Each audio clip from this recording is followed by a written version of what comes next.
Katara mastered waterbending, trained the Avatar, and helped end the 100-Year War all before the age of 15. Let's dive into what happened to Katara after the war. Let's do this. Once Fire Lord Ozai was defeated, Zuko was crowned the new Fire Lord.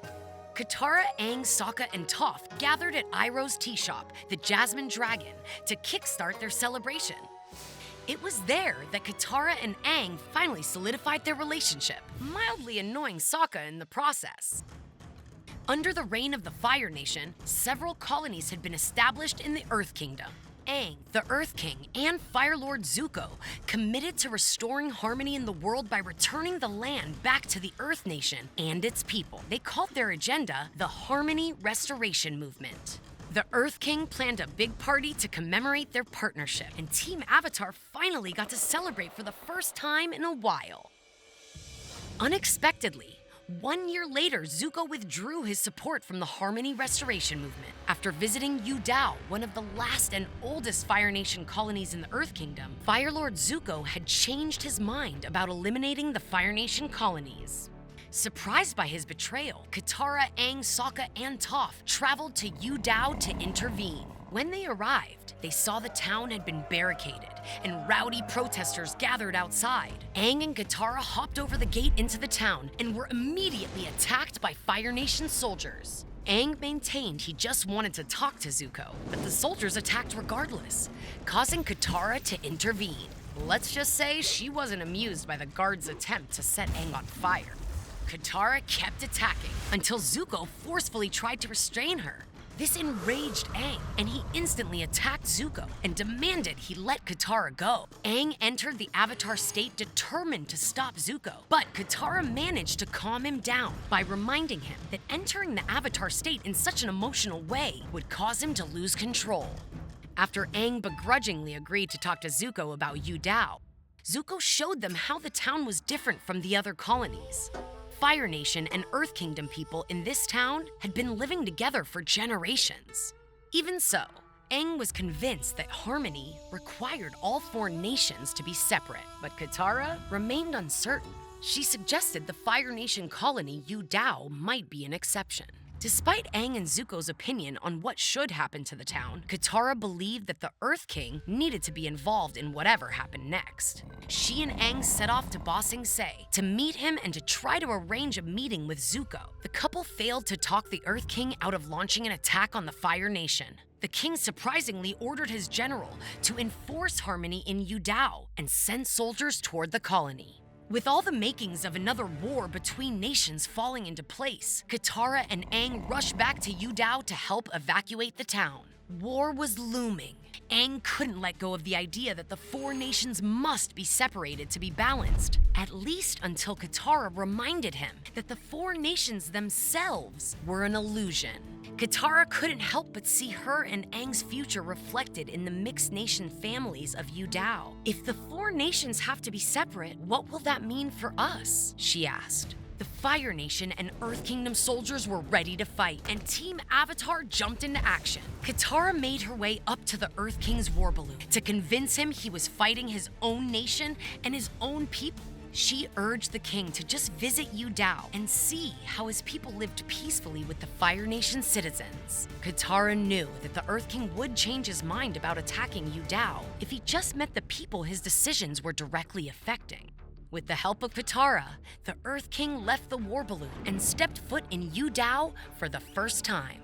Aang eventually came to the same conclusion as Zuko and Katara and persuaded the Earth King to view Yu Dao as not just a colony, but a whole new kind of world. After seeing Yu Dao firsthand, the king recognized that Katara and Aang were right. He agreed to let the Fire Nation citizens remain in Yu Dao and called off his army. Sometime after, Katara, Aang, and Sokka were invited to help Zuko search for his mother Ursa.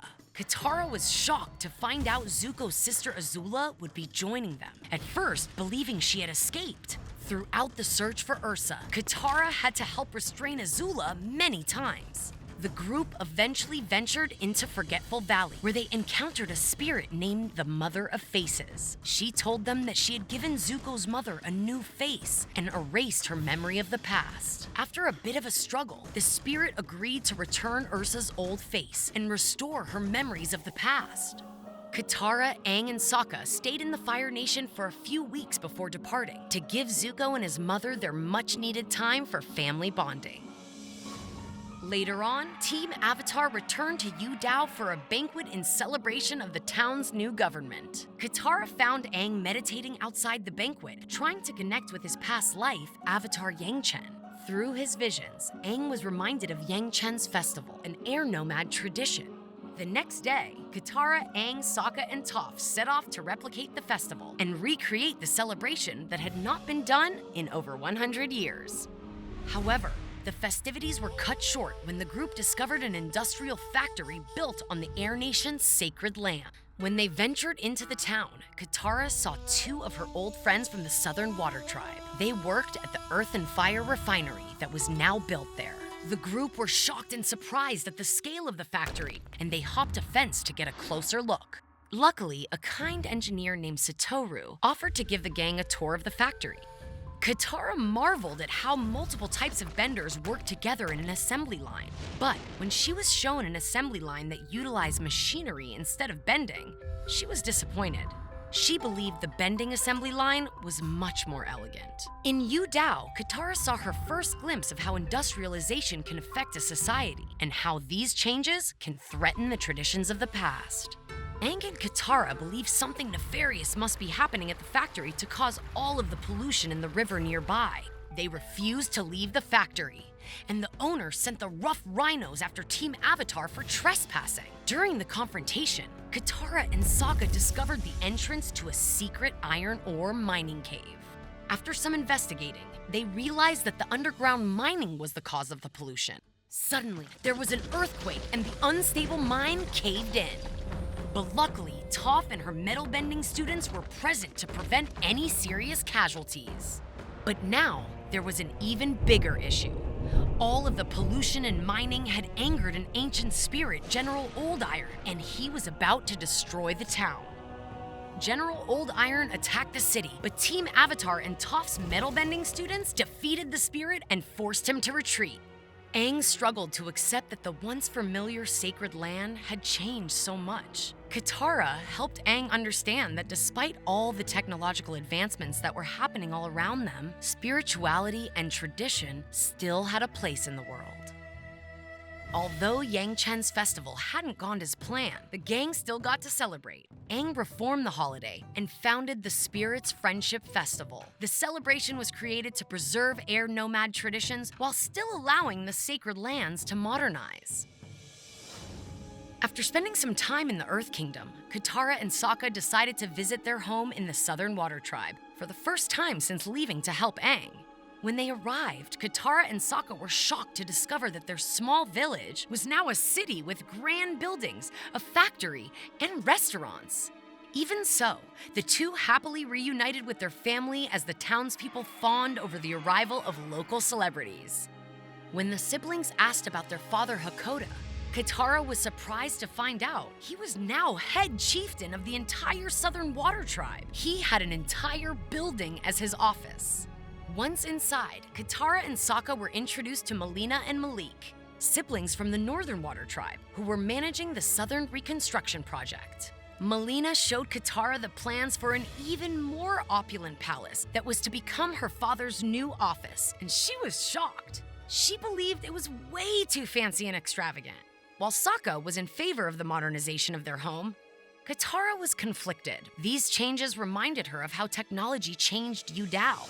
Later that night, a thief robbed and injured Melina at dinner. Katara and Sokka sprung into action and pursued the criminals. They were eventually led to an abandoned ship where they discovered a secret hideout. Once inside the ship, they encountered Gilok, an extremist who believed the Northern Water Tribe's influence was destroying the traditions of the South. He believed the Reconstruction Project was a betrayal of the Southern Water Tribe culture. Gilok ordered his supporters to capture Katara and Sokka, but they managed to escape.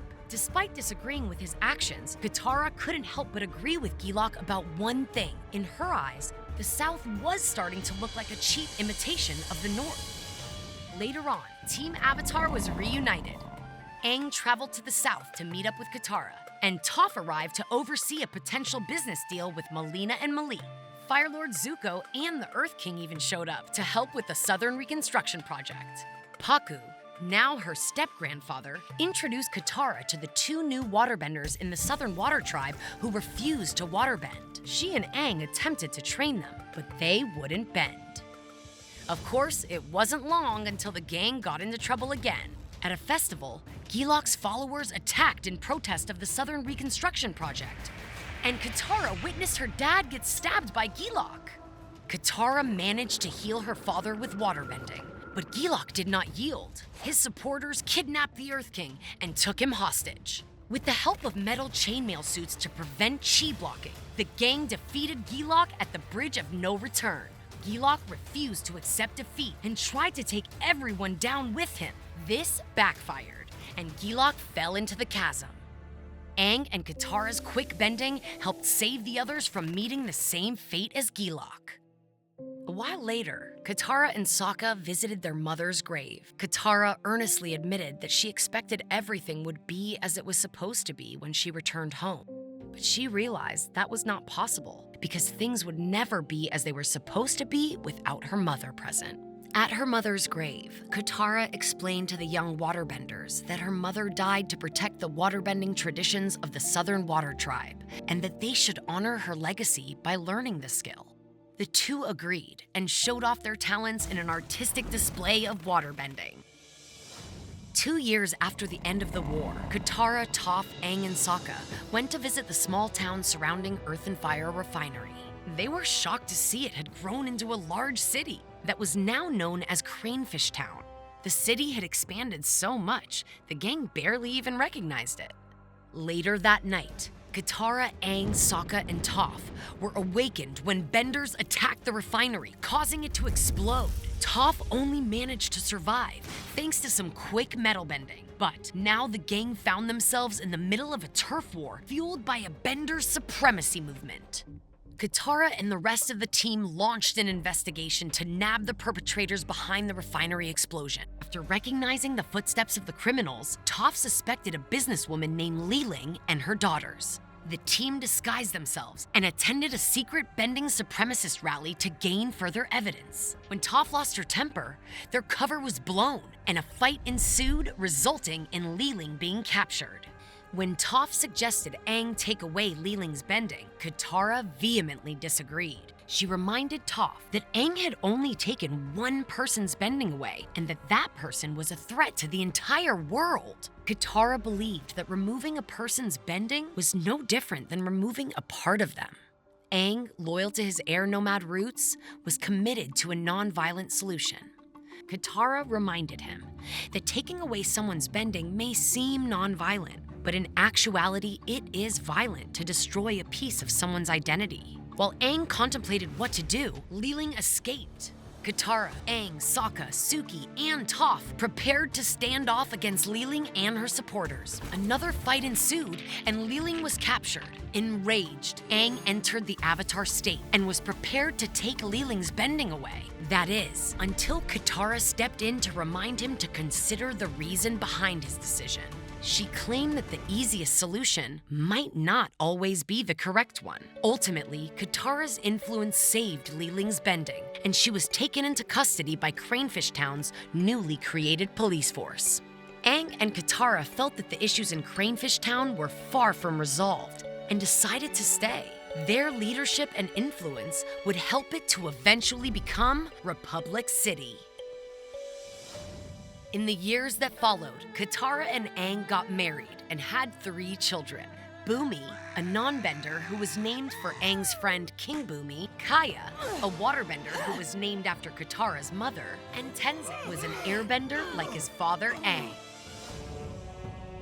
Spending 100 years frozen in an iceberg drained much of Aang's life energy.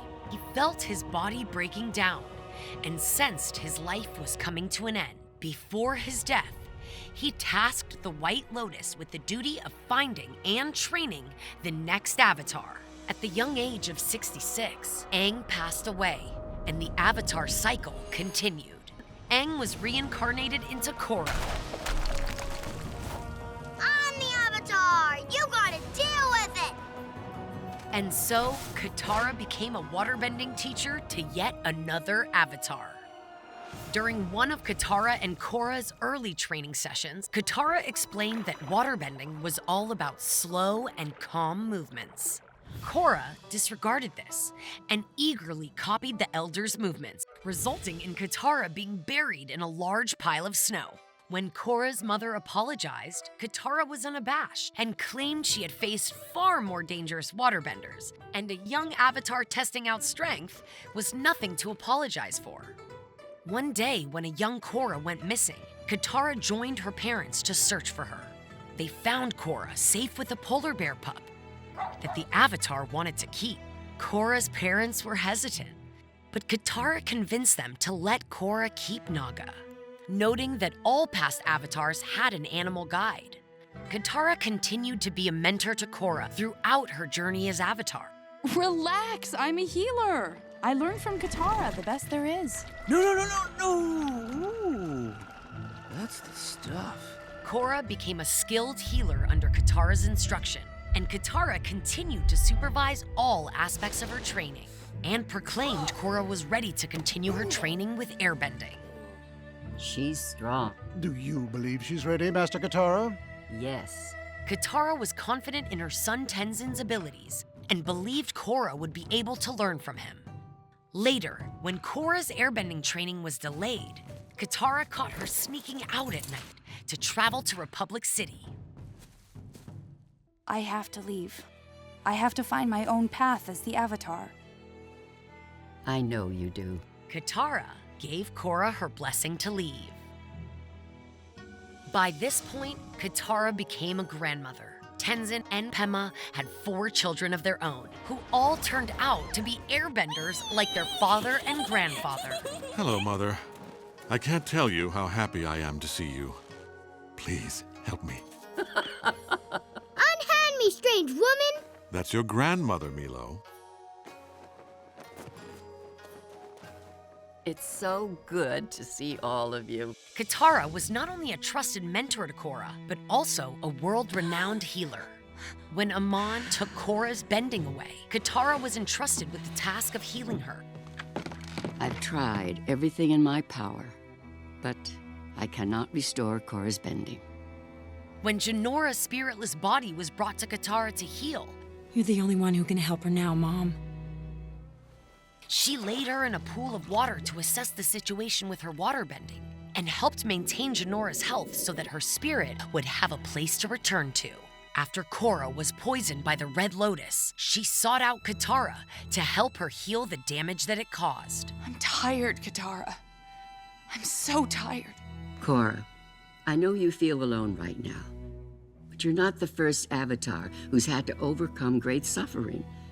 Can you imagine how much pain Aang felt when he learned that his entire culture was taken from him? But he never let it destroy his spirit. He chose to find meaning in his suffering, and eventually found peace. Katara helped guide the young Avatar to take her first step since being poisoned and continued to help her heal over the next 2 years. Katara's legacy spans generations. She helped take down Fire Lord Ozai. She trained not 1, but 2 Avatars, and she became a world-renowned healer. She fought to have bloodbending outlawed in the United Republic, revived the ancient art of Southern Water Tribe waterbending, and helped Aang rebuild the Air Nation. After all, without Katara, Aang might have never been freed from the iceberg, and the Avatar universe as we know it would cease to exist. But what do you think? Is Katara the best waterbender in the Avatar universe? Comment below, and keep watching for more of your favorite Avatar moments. Hey, I got my eye on you.